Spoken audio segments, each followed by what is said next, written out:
കഴിഞ്ഞ ദിവസം മലയാളത്തിലെ ഒരു പ്രമുഖ വാർത്താ ചാനലായ 24 ന്യൂസിൽ ഹാഷ്മി താജ് ഇബ്രാഹിം എന്ന ആങ്കർ നടത്തിയ ഒരു ഇന്റർവ്യൂ ആണ് ഇപ്പോൾ ഇങ്ങനെ വൈറലായിക്കൊണ്ടിരിക്കുന്നത്. അതാണല്ലോ ടേം. അതായത് ലൈംഗിക കുറ്റകൃത്യങ്ങളുടെ ഒരു പരമ്പരയിൽ ആരോപണ വിധേയനായിട്ടുള്ള മുൻ കോൺഗ്രസ് MLA, പാലക്കാട് MLA രാഹുൽ മാങ്കൂട്ടത്തിലുമായി നടത്തിയ ഒരു വൈറ്റ് വാഷ് ഇന്റർവ്യൂ ആണ് ഇങ്ങനെ ചർച്ചയായിക്കൊണ്ടിരിക്കുന്നത്.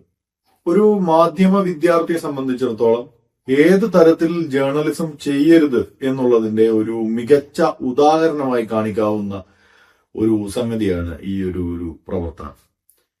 ഇതിൽ ഒരു കുറ്റാരോപിതനായിട്ടുള്ള അല്ലെങ്കിൽ ഒരു നിരവധി ആളുകൾ വെളിപ്പെടുത്തലുകൾ നടത്തിയിട്ടുള്ള അത്തരത്തിലുള്ള ഒരു വ്യക്തി, അയാൾ ആരോ ആയിക്കോട്ടെ, അങ്ങനെയുള്ള ഒരാളെ മുന്നിൽ കിട്ടുമ്പോൾ ഒരു മാധ്യമ പ്രവർത്തകൻ എന്നുള്ള നിലയിൽ എന്തൊക്കെ ചോദ്യങ്ങളാണോ ചോദിക്കേണ്ടത് അവയൊന്നുമല്ല ഹാഷ്മി താജ് ഇബ്രാഹിം ചോദിച്ചിരിക്കുന്നത് എന്നതുകൊണ്ട് തന്നെയാണ് ആ ഒരു അഭിമുഖം ഇത്രയധികം വിവാദമൊക്കെയായി മാറുന്നത്. ഒരു മിഠായി ഒക്കെ മോഷ്ടിച്ച ഒരു ചെറിയ കുഞ്ഞിനെ അമ്മ അല്ലെങ്കിൽ വീട്ടിലേതെങ്കിലും മുതിർന്ന ഒരാൾ ചോദ്യം ചെയ്യുന്നത് പോലെ രസകരമായ, വളരെ സോഫ്റ്റായ, ഒരിക്കലും കുഞ്ഞിനെ വേദനിപ്പിക്കരുത് എന്ന ഉദ്ദേശത്തോടുകൂടി എന്തോ ഒരു രസകരമായ കുറച്ച് സമയം കണ്ടെത്താൻ വേണ്ടിയൊക്കെ ചോദിക്കുന്ന തരത്തിൽ നീ ഇതെടുത്തിരുന്നോ, അമ്മയാണ് സത്യം, നീ കാര്യം പറയൂ എന്നൊക്കെ പറയുന്ന തരത്തിലുള്ള ഒരു ഇന്റർവ്യൂ ആണ് അത് കഴിഞ്ഞു പോയത്. അതിന് തുടക്കത്തിൽ തന്നെ ഹാഷ്മി വ്യക്തമാക്കുന്നുണ്ട് ഇരകളോടുള്ള എന്തോ ഒരു ബഹുമാനമൊക്കെ കാണിച്ചുകൊണ്ട് ഇരകൾക്കൊപ്പം നിന്നുകൊണ്ടാണ് ഇന്റർവ്യൂ എന്നൊക്കെ പറയുന്നുണ്ട്. പുറത്തു വന്ന ഓഡിയോ താങ്കളുടേതാണോ എന്ന് ഉറപ്പിച്ചു പോലും അതിൽ ചോദിക്കുന്നില്ല. എന്നാൽ അതിന്റെ മുന്നേ അതിന്റെ ഒരു പ്രമോ ഒക്കെ നേരത്തെ സ്റ്റാർട്ട് ചെയ്തിരുന്നു, ഈ ഒരു ഇന്റർവ്യൂ വരുന്നു എന്ന് പറഞ്ഞുകൊണ്ട്. അതിലെന്തോ രാഹുൽ തുറന്നു പറയുന്നു, രാഹുൽ എന്തോ മനസ്സ് തുറക്കുന്നു എന്നൊക്കെയുള്ള തരത്തിലായിരുന്നു. എന്നാൽ വളരെ വ്യക്തമായി ഉത്തരം ആവശ്യമുള്ള അല്ലെങ്കിൽ ഏറെക്കാലമായി ഉയർന്നുകൊണ്ടിരിക്കുന്ന ആരോപണങ്ങളുടെ കോർ എന്നൊക്കെ പറയാവുന്ന വിഷയത്തിലേക്ക് ഒന്നും തന്നെ കടക്കാതെ എനിക്ക് അമ്മയുണ്ട്, പെങ്ങളുണ്ട് എന്നൊക്കെ പറഞ്ഞ് ഒരു ഇത്തരം ആളുകൾ, സാധാരണ നാട്ടുമ്പുറത്തുള്ള ആളുകൾ പോലും ചെയ്യുന്ന രീതിയിലുള്ള ചില ഒരു മുഖമിനുക്കൽ പരിപാടിക്കാണ് അതിന് ശ്രമിച്ചത്. ഇതൊരു ജേർണലിസം ആക്ടിവിറ്റി അല്ല, മറിച്ച് പൂർണ്ണമായും ഇതൊരു PR ആക്ടിവിറ്റിയാണ് എന്ന് നിസ്സംശയം പറയാം. ഈ കുറ്റവാളികളെയോ അല്ലെങ്കിൽ കുറ്റാരോപിതരെയോ ഇന്റർവ്യൂ ചെയ്യുന്ന നിരവധി വീഡിയോകൾ നമുക്ക് ലഭ്യമാണ്. ഇപ്പോ നെറ്റ്ഫ്ലിക്സിന്റെ ഒക്കെ നിരവധി ഡോക്യുമെന്ററികളൊക്കെ ഉണ്ട്, ക്രൈം ഡോക്യുമെന്ററികളൊക്കെ ഉണ്ട്. അതിൽ ജയിലിൽ കിടക്കുന്ന കൺവിക്റ്റഡ് ആയിട്ടുള്ള ചില കൊടും കുറ്റവാളികൾ, അല്ലെങ്കിൽ സീരിയൽ കില്ലേഴ്സ്, അതല്ലെങ്കിൽ സീരിയൽ സെക്ഷൽ ഒഫൻഡേഴ്സ്, പീഡോഫിലിക് ആയിട്ടുള്ള ആളുകൾ, ഇവരുടെയൊക്കെ ഇന്റർവ്യൂകൾ ചേർത്തുള്ള ഡോക്യുമെന്ററികളൊക്കെ ലഭ്യമാണ്. അതിലൊന്നും തന്നെ അവരുടെ കുറ്റകൃത്യത്തെ ഗ്ലോറിഫൈ ചെയ്യാനോ അതല്ലെങ്കിൽ അവരുടെ അവർ ചെയ്തിട്ടുള്ള കുറ്റകൃത്യത്തിനപ്പുറത്ത് ഇവർ ഏതോ ഒരു വലിയ നല്ല മനുഷ്യരാണ് എന്നൊക്കെയുള്ള രീതിയിൽ പ്രൊജക്ട് ചെയ്ത് കാണിക്കാനോ ഒന്നുമല്ല ഒരു ഇന്റർവ്യൂ അല്ലെങ്കിൽ അതിന്റെ അകത്ത് ചോദ്യങ്ങളൊക്കെ വരുന്നത്. അങ്ങനെ മറ്റൊരു ഇന്ത്യയിൽ നിന്ന് തന്നെ ഒരു ഉദാഹരണം എടുക്കുകയാണെങ്കിൽ നമുക്കറിയാം, നിർഭയ കൊലക്കേസിലെ പ്രതികൾ അവരിപ്പോൾ തൂക്കിക്കൊല ചെയ്യപ്പെട്ടു, അവരെ തൂക്കിക്കൊന്നു, ശിക്ഷ നടപ്പാക്കി. അതിനു മുമ്പ് ഇന്ത്യാസ് ഡോട്ടർ എന്ന് പറഞ്ഞ് BBC ചെയ്ത ഒരു ഡോക്യുമെന്റ് ഇന്ത്യയിൽ ബാൻഡാണ്.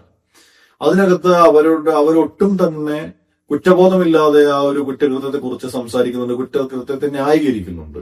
പക്ഷെ അവിടെയും അത് ഗ്ലോറിഫൈ ചെയ്യപ്പെടുകയല്ല, മറിച്ച് അവരുടെ ഒരു മനസാക്ഷി അവരുടെ ഇത്തരം കുറ്റകൃത്യം ചെയ്യാൻ വേണ്ടി സാമൂഹികമായി അവരെ എന്ത് ന്യായീകരണമാണ് നടത്തുന്നത് എന്നൊക്കെയുള്ള വളരെ ഷോക്കിംഗ് ആയിട്ടുള്ള ചില റിവീലിംഗ് ഒക്കെയാണ് അതിലുണ്ടാകുന്നത്. എന്നാൽ നമ്മുടെ ഈ കഴിഞ്ഞ ദിവസം ഉണ്ടായ ഇന്റർവ്യൂവിലെ കാര്യങ്ങൾ അങ്ങനെയൊന്നുമല്ല. എന്തായാലും രാഹുലിനെ മിനുക്കിയെടുക്കാൻ വേണ്ടി നടത്തിയ ഈ ഒരു ശ്രമം എന്തിനാണ് എന്നുള്ളത് വളരെ വ്യക്തമാണ്. കാരണം പ്രധാനമായും ഇപ്പോൾ നിയമസഭയിൽ എത്തിക്സ് കമ്മിറ്റിക്ക് ലഭിച്ചിരിക്കുന്ന ഒരു പരാതിയുടെ അടിസ്ഥാനത്തിൽ രാഹുലിനെ സഭാംഗത്വം റദ്ദ് ചെയ്യണം എന്നുള്ള തരത്തിലുള്ള ഒരു ചർച്ച അല്ലെങ്കിൽ ഒരു നടപടിക്രമം അവിടെ ആരംഭിച്ചിരിക്കുന്നു.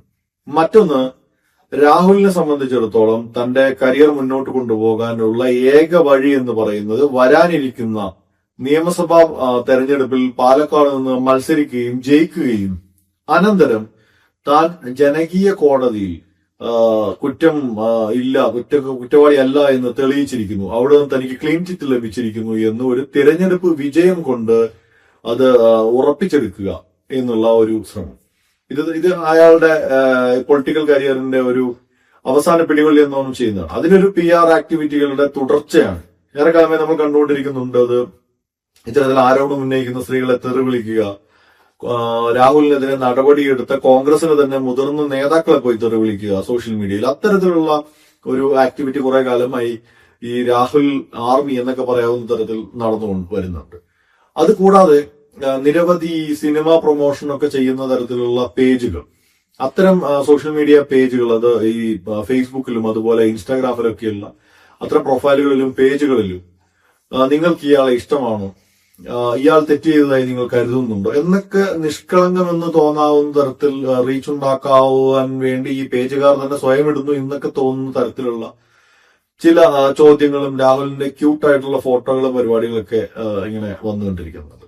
നേരത്തെ ഈ പറയുന്ന ഒരു ഇരകൾ നേരിട്ട് വന്ന് പരാതിപ്പെടുന്നതിന് മുൻപുള്ള ആ ഒരു കാലഘട്ടത്തിൽ കോൺഗ്രസ് പാർട്ടി നടപടിയെടുത്തു എന്ന് പറഞ്ഞു കഴിഞ്ഞതിന് ശേഷവും നമുക്കറിയാം പാലക്കാട് മണ്ഡലത്തിൽ നിരവധി സ്ത്രീകളായിട്ടുള്ള ആളുകളുടെ കൂടെ നിന്നിട്ടുള്ള റീൽസ് ഒക്കെ ഇടുക, താൻ ജനകീയനാണ്, തനിക്ക് അങ്ങനെ ഉള്ള കാര്യങ്ങളില്ല. അതുപോലെ ചില സ്ത്രീ സുഹൃത്തുക്കൾ രാഹുലിന്റെ സിനിമ മേഖലയിൽ നിന്നൊക്കെയുള്ള ആളുകൾ സുഹൃത്തുക്കളാണെന്ന് രാഹുൽ അവകാശപ്പെടുന്നു. ഇങ്ങനെയുള്ള ആളുകളെ കൊണ്ടുവന്നിട്ട് പൊതുപരിപാടികളിൽ അവർക്കൊപ്പം പങ്കെടുക്കുക, അതിന്റെ റീൽസ് പോസ്റ്റ് ചെയ്യുക എന്നൊക്കെയുള്ള ആക്ടിവിറ്റീസ് ചെയ്തുകൊണ്ടിരുന്നത് അതിന്റെ ഒരു തുടർച്ചയാണെന്നാണ് മനസ്സിലാക്കുന്നത്. എന്തായാലും ഈ മൂന്നാമത്തെ കേസിൽ ജാമ്യം നേടി പുറത്തിറങ്ങുന്ന ആ ഒരു ഘട്ടത്തിലൊന്നും തന്നെ നേരത്തെ ഉണ്ടായിരുന്നത് പോലുള്ള ഒരു സ്വീകാര്യത രാഹുലിനില്ല സോഷ്യൽ മീഡിയയിൽ ഉൾപ്പെടെ എന്നുള്ളത് വ്യക്തമാണ്.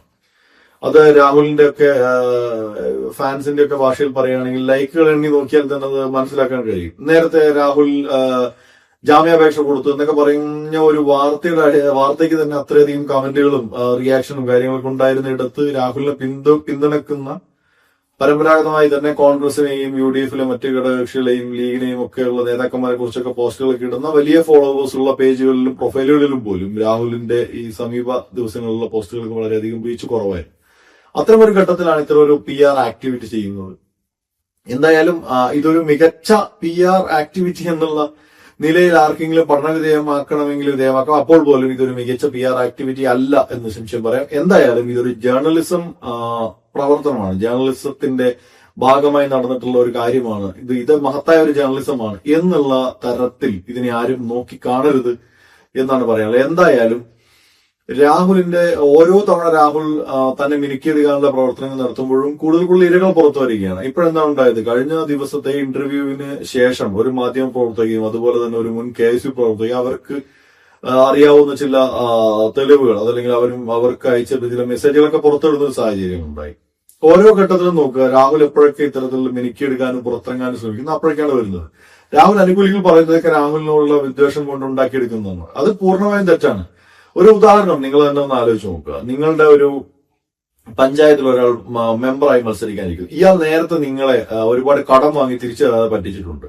ഈ വ്യക്തി സ്റ്റേജിൽ കയറി നിന്ന് പ്രസംഗിക്കുകയാണ്, നിങ്ങൾക്ക് എന്നെ വിശ്വസിക്കുക, ഞാൻ ഒരാളെ ചതിക്കില്ല എന്നൊക്കെ പറഞ്ഞിട്ട് ഇയാൾ ഇങ്ങനെ പ്രസംഗിക്കുകയാണ്.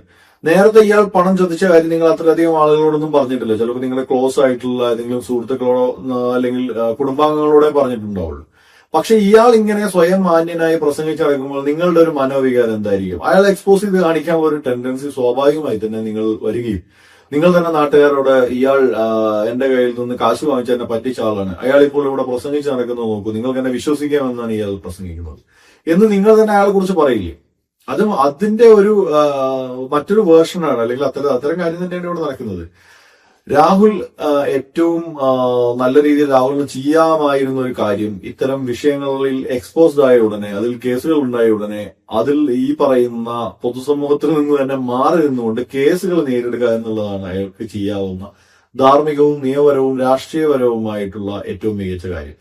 എന്തായാലും ഇന്റർവ്യൂ ചെയ്ത് മിനുക്കിയെടുക്കാൻ നടക്കുന്നവർ കൂടി ഈ ഒരു കാര്യം അടുത്ത ഒരു ധാർമ്മിക പ്രസംഗമൊക്കെ ഇത്തരം വിഷയങ്ങൾ നടത്തുന്നതിന് മുമ്പ് ഒന്ന് ആലോചിക്കണമെന്ന് കൂടി മാത്രമേ പറയാനുള്ളൂ.